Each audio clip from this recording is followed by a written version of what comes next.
Hello, everyone, and welcome back to another episode of Elevate with C&M Coaching.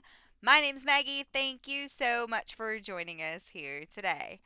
I hope you enjoyed last week's podcast. I know that I had a lot of fun recording it. And before we get into this week's topic, I still want to mention the Buy Here, Pay Here United Summit, which is April 30th through May 2nd at the Bellagio Hotel and Casino in Las Vegas. I am very excited. I'm going to be speaking on May 2nd, so don't miss that. I'm going to be playing a variety of sales and collections calls, which is going to be fun. It always is fun to hear phone calls from other stores and learn tips and tricks that you can use to implement back at home. Plus, there's a host of other speakers. There's going to be some amazing content. So definitely go check out the website, bhphunited.com.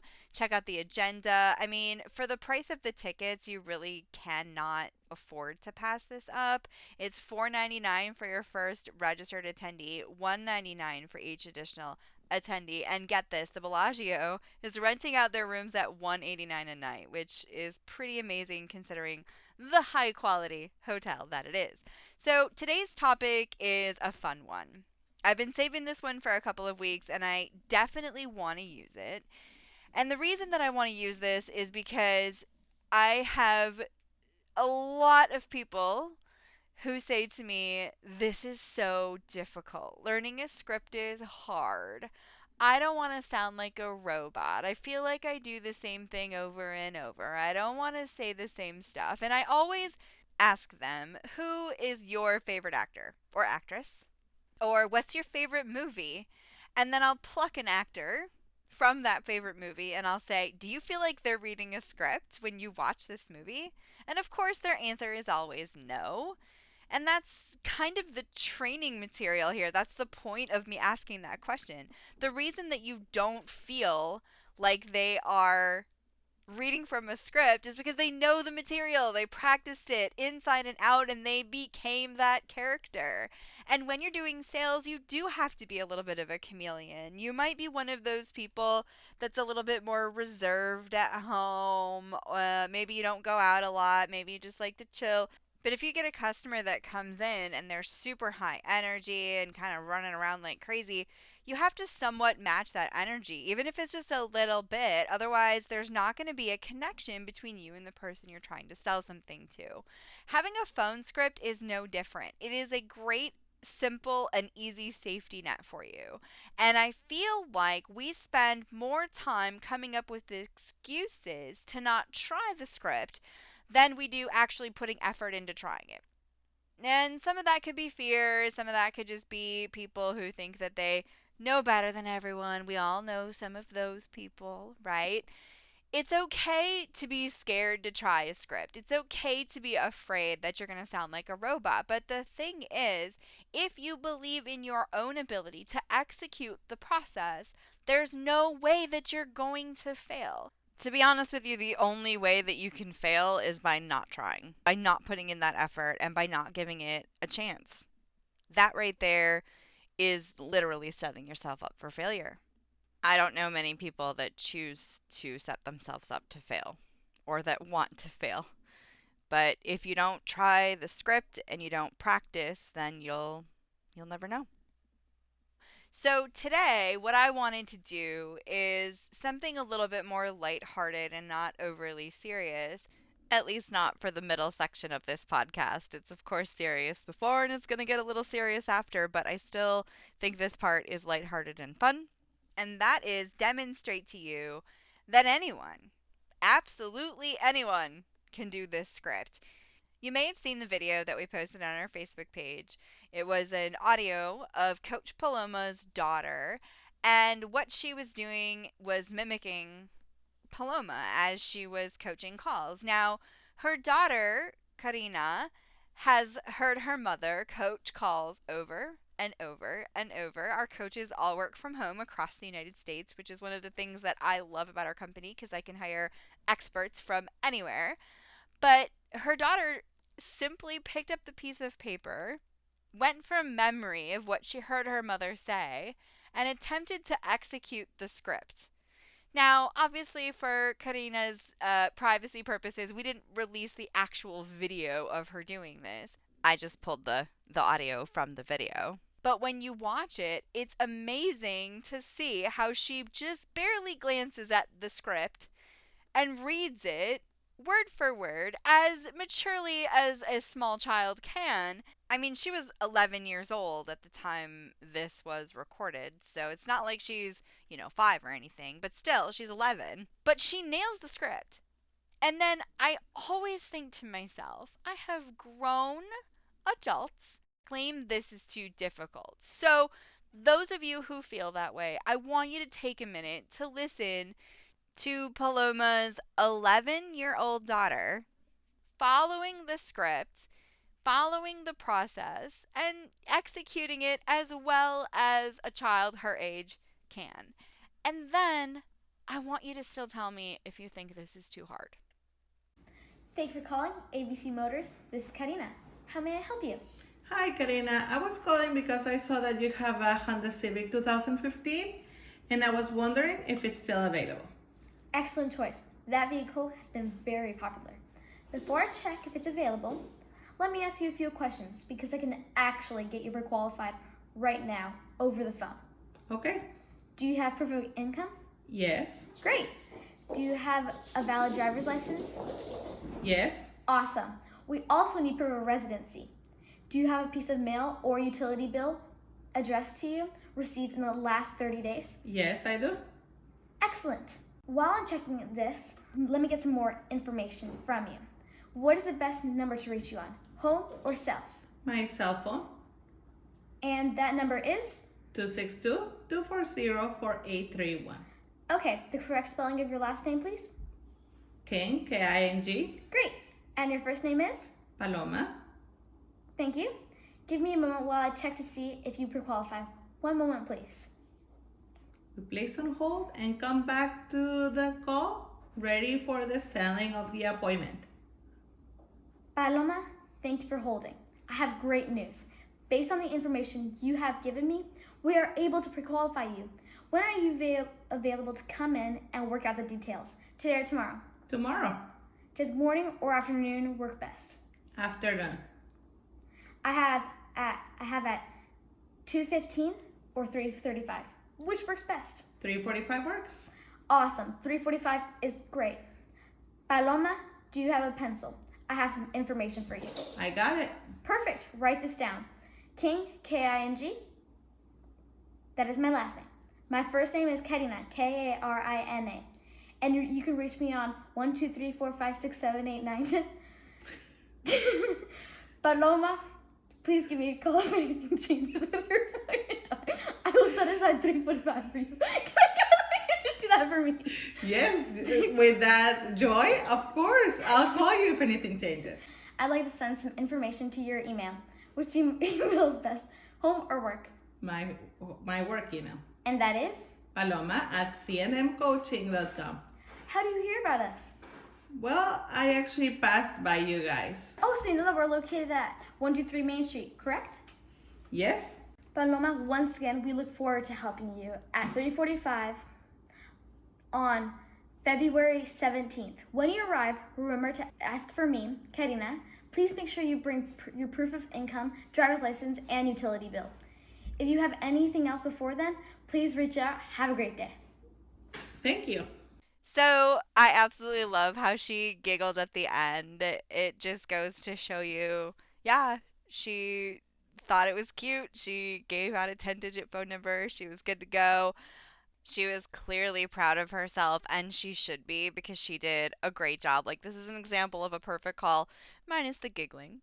I really love that when she got to the end of the call and she asked her mother, how did you hear about us? And she said, oh, I drove by. And she was smart enough to pick up on the fact that, oh, well, this person probably knows where we are. Okay, great. So you know we're located at 1234 West Main Street.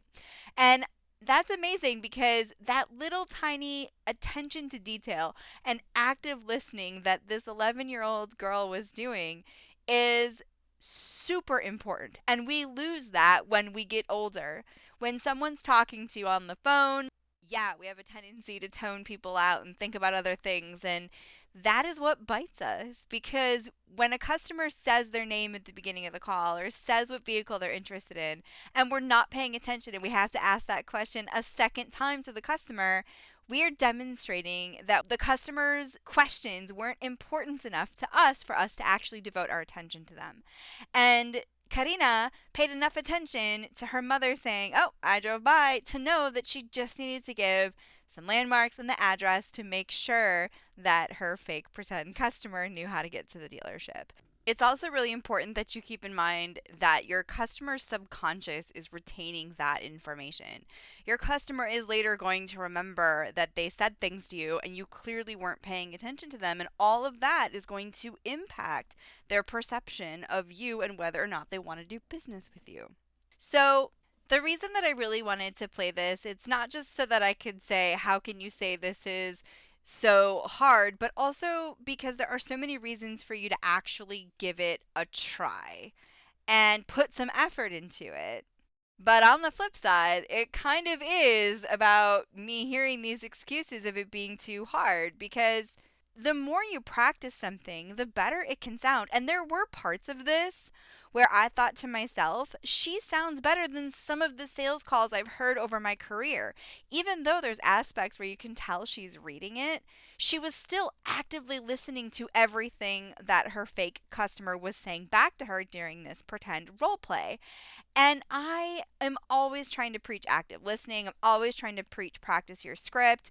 And so for me, it's not just necessarily like, how can you sit here and say this is too difficult when I know for a fact that an 11-year-old girl can execute this fairly well, but also, don't you want to make your own job easier? Don't you want to make your own sales calls more effective? Don't you want to make more money? Don't you want to get more people in the door? Don't you want to get more referrals? Don't you just want to overall, in general, make your phone call better? And we don't just pull these words out of a hat.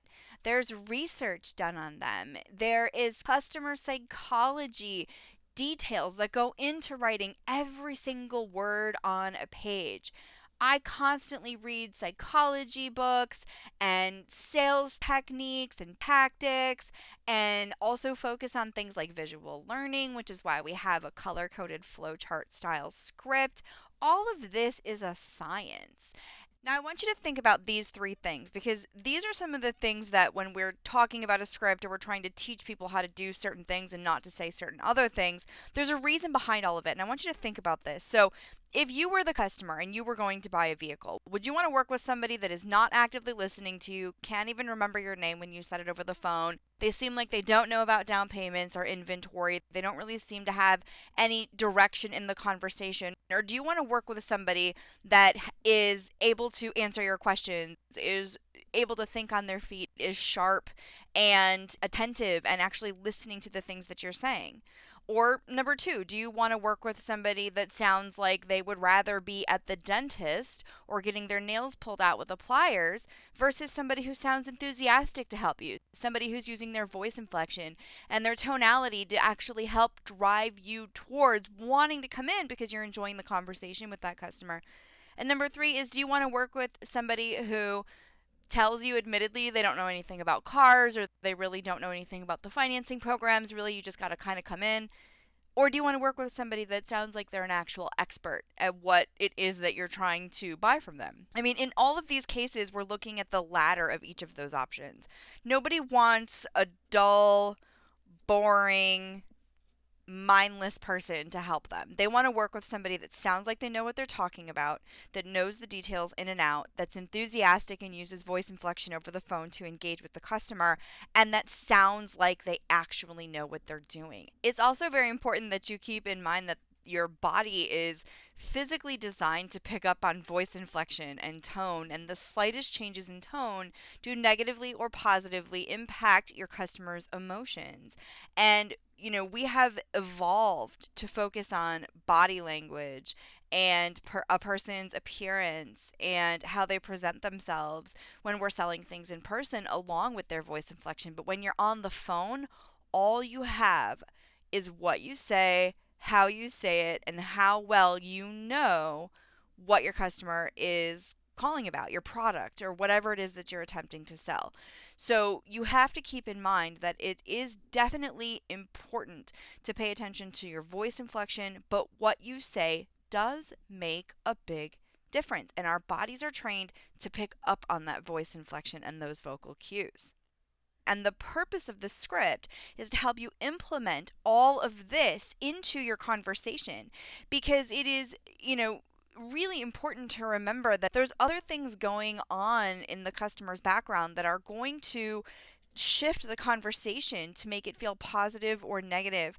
Now, something else that I find very interesting is we talk a lot about the first 5 seconds of a phone call, specifically when we're talking about greetings. And I recently was reading a book, which, if you have not read this book, despite the fact that this guy is a criminal, I highly recommend that you read it because it has some amazing sales tips in there. But it is The Way of the Wolf by Jordan Belfort. Most of you have probably seen The Wolf of Wall Street, the movie that they made about him.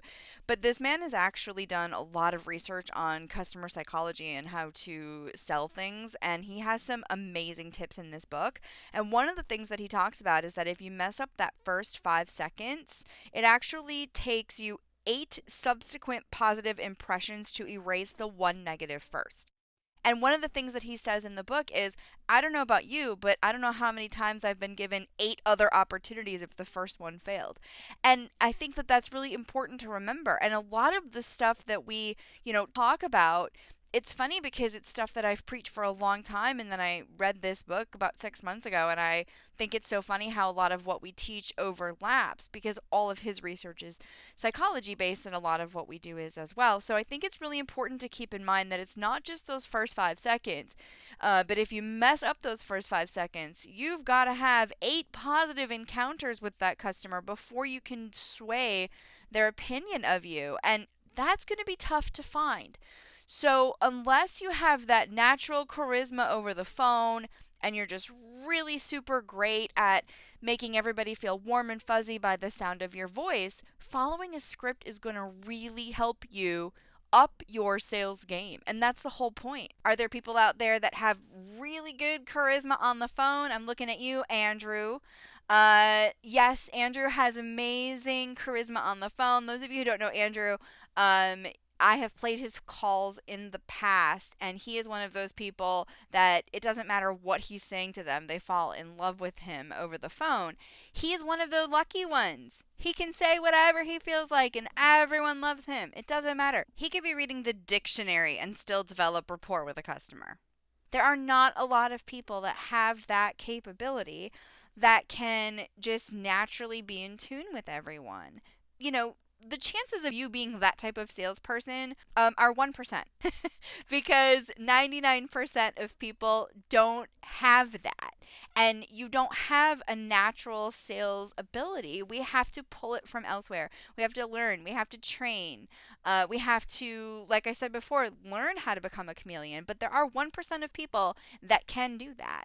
And it is really important that if you're not that type of person, that you have a process. And it's not designed to hurt you, it's designed to help you. And the reason that I'm making this podcast is because the people telling my coaches that they want to do things their way, or they don't think this is going to work, or they have every excuse under the sun, this is too hard. The number of people saying these things has significantly gone up in the last few weeks. It's at least once a day they're telling me about someone that they're struggling with because the person doesn't see the point of a script, or they don't think that scripts work, or I don't believe in word tracks. And those people who say these things are just simply not right. They're wrong. Scripts do work. Word tracks do work. And if you're one of those lucky salespeople that has a manager or an owner that cares enough about your success to invest in phone training and to invest in getting custom scripts written for you, and you're one of the lucky ones that gets one of my coaches that is personally invested in you, then I suggest you take advantage of that and invest back in yourself so that you can be the best version of yourself over the phone with your customers, and you can get more people in the door and help more people, and of course make more money. And there is a reason that processes work. There is a reason that we follow steps in a phone call. There is a reason that order exists. And if you give it a shot. I guarantee you that you can sound, at minimum, as good as Karina. And if you practice, you can sound less like you're reading and more like you actually know the material. So practice it. Put the excuses in a drawer. Stop it with the excuses. And let's put in some effort instead. Thank you so much for joining me on this episode of Elevate with C&M Coaching. I will be back next week with a special guest. Thanks so much. Have a great day.